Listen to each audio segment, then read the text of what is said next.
Hello and welcome to the Essex Boys Murder Case Part 8.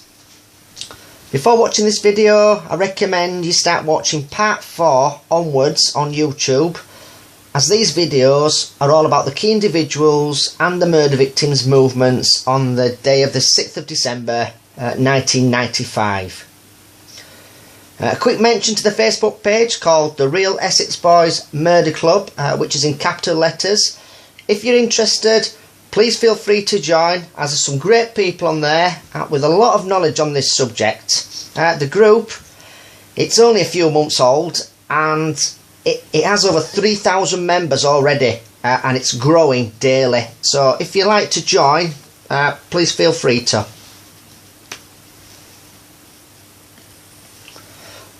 Okay, so let's have a quick catch up before we start. We have Darren Nichols at Sunbury-on-Thames, London at 1 PM.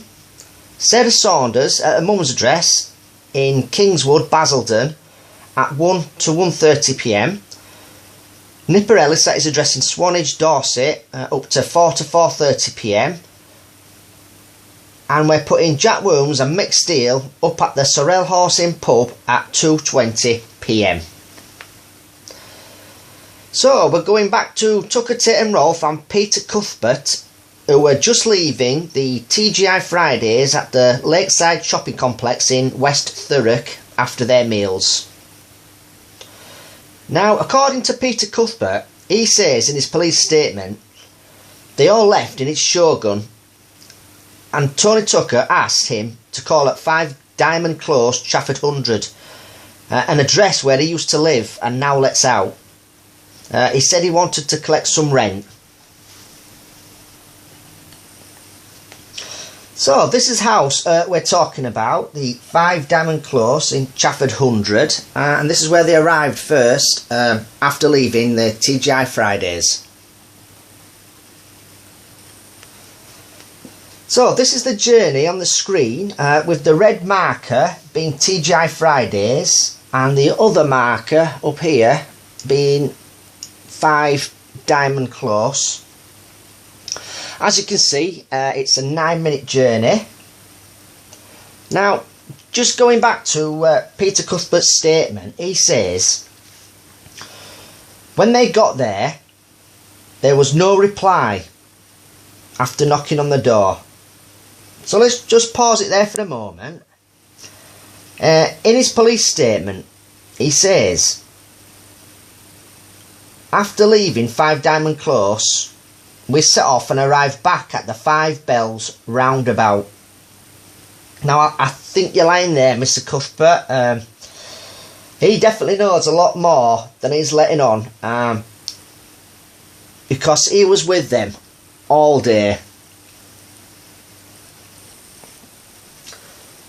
Now, looking at the phone records, we can see that Pat Tate used his landline at 2:23 PM to call Tony Tucker's mobile.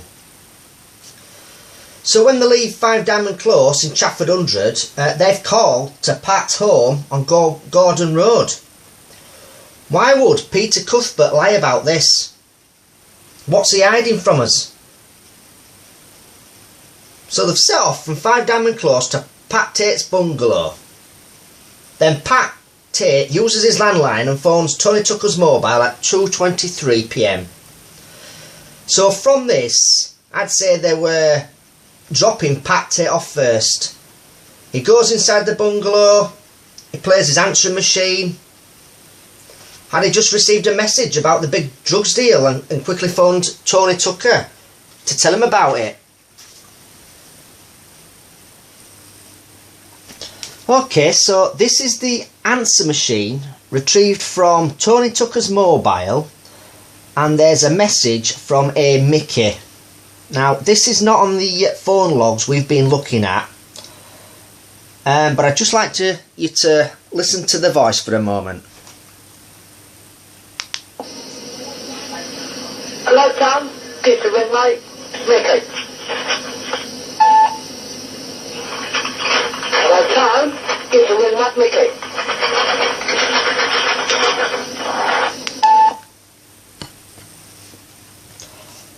Okay, now let's listen to Pat Tate's answer machine, which is at Gordon Road. And in about 2 minutes in, he gets a message from a Mickey.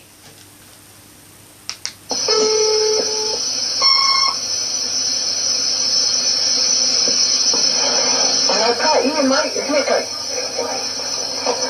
Can you give me a ring, mate? I'm 0973 396781. Cheers, mate.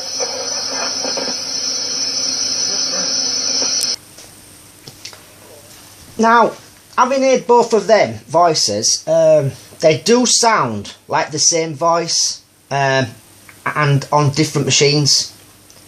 They both sound like a middle-aged man's voice.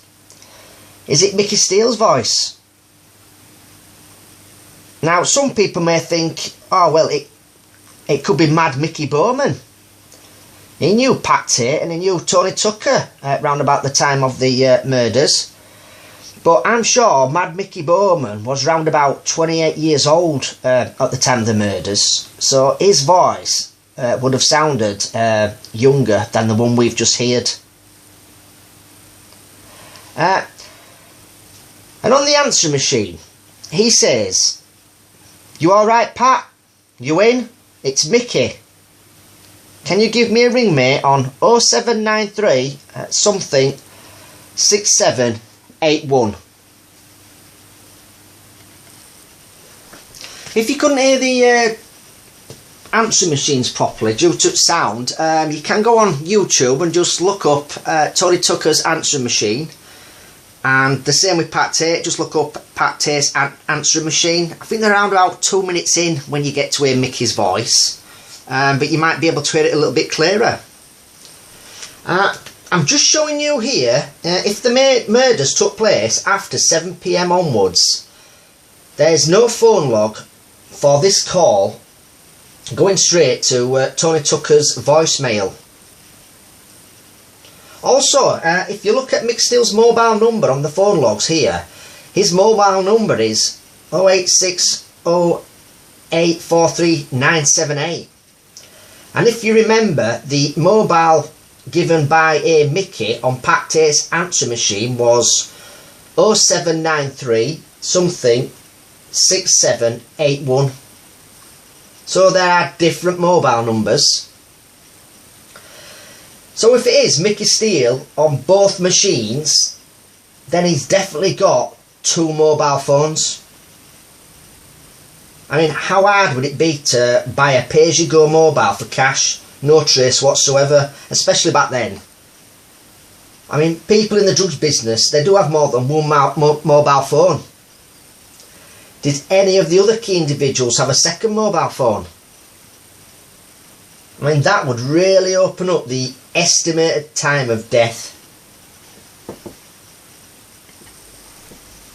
So, getting back to the phone logs in the afternoon, had Pat Tate just received a message on his home answering machine about the big drugs deal and quickly phoned Tony Tucker to tell him?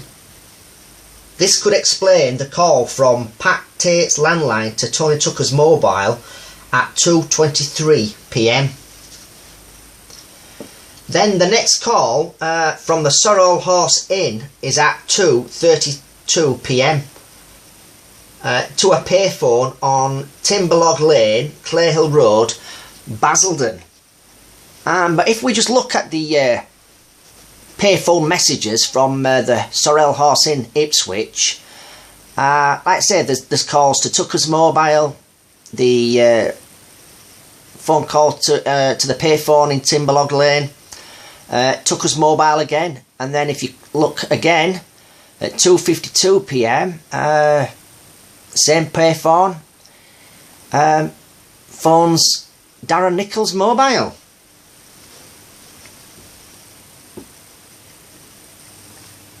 So I'm just going to quickly show you this. The red marker is 5 Diamond Close. So Pat Tate, Tony Tucker and Craig Rolfe and Peter Cuthbert, I've left there. It's roughly a 20-minute journey, and they are actually at Gordon Road now at Pat Tate's bungalow. So this is Timberlog Lane, and if I turn around here, just down this road here is Gordon Road. It's I'd say about a minute's drive, and from Gordon Road this is the nearest telephone box. I mean, it literally is just round the corner from Pat Tate's bungalow. So what's the chances of someone all the way up in Barham, Ipswich, ringing this phone box just around the corner from Pat Tate's bungalow and phones Tony Tucker's mobile? If you noticed on the telephone logs, someone from the Sorrel pub that day, they also phoned Darren Nichols at 2:52 p.m. I'm going to say it again, guys. I don't think this is all the phone logs for that day. There's got to be more.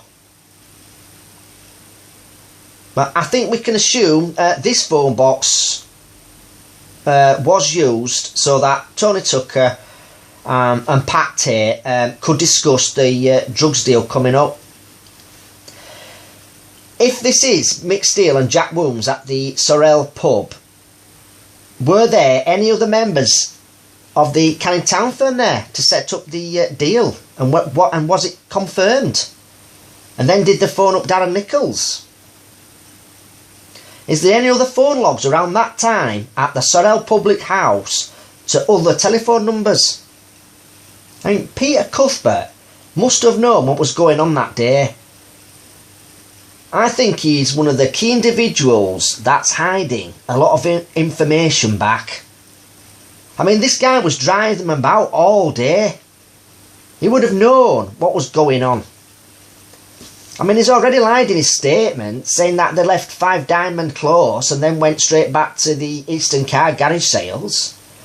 I mean, I can totally understand he doesn't want to get involved in any of Tony Tucker and Pat Tate and Craig Rolfe's illegal activities, fearing for his own life. But they were his friends, remember? Surely he'd want to give as much information to the police as possible. He could have told them who Tony Tucker and Pat Tate were talking to from the Sorrel pub that day, and about the phone call to this phone box. I mean, he's just done an HP deal for Tony Tucker on the Range Rover. I just hope the police did more than just call him in for a brief statement. So, whoever it was making them calls from the Sorrel pub that day knew Tony Tucker, and they also knew Darren Nichols. I think you've got to draw your own conclusions on that one. So, just a few points to look at. Was that Mick Steele's voice on the Tony Tucker's mobile? And the voice on Pat Tate's home answering machine? If it was, it looks like he had 2 mobile phones. Whoever it was at the Sorrel Horse pub that day had links to Tony Tucker and Darren Nichols. And we now know that when Tony Tucker, Pat Tate, Craig Rolfe and Peter Cuthbert left 5 Diamond Close, they didn't go straight back to the Eastern Car garage sales, according to Peter Cuthbert. They actually went to Pat Tate's bungalow, then drove down the road to the public payphone. So, quick recap. We have Darren Nichols at Sunbury-on-Thames at 1 p.m, Sarah Saunders at her mum's address in Kingswood, Basildon at 1 to 1:30 p.m, Nipper Ellis at his home address in Swanage, Dorset up to 4:30 p.m, and now we have Tony Tucker, Pat Tate, Craig Rolfe and Peter Cuthbert on Gordon Road about 2:30 p.m, and Jack Wooms and Mick Steele at the Sorrel Horse pub in Ipswich up to about 2:52 p.m. Okay, so that's about it for now. As I've said in previous videos, I've decided to split the events of the day leading up to the Essex Boys murders into several videos, so keep a lookout for the next one. Thank you to all the subscribers on YouTube, it's much appreciated, and I will try and get the next video up as soon as possible. The Facebook page, I mean, it's just exploded with members over the last 2 months when it started. There's over 3,000 members now, and there's new people joining on a daily basis and adding their input on there, which is incredible. You can post what you like on there. Even if you think Mick Steele and Jack Williams are innocent or guilty, it doesn't matter. Everyone in the group has their own opinions and theories. And it's interesting to read the comments. The Facebook page is called The Real Essex Boys Murder Club, and it is in capital letters. And I would just like to thank all the new and old members for their input on this subject. Thanks for watching, and I shall be back with another video soon. Take care.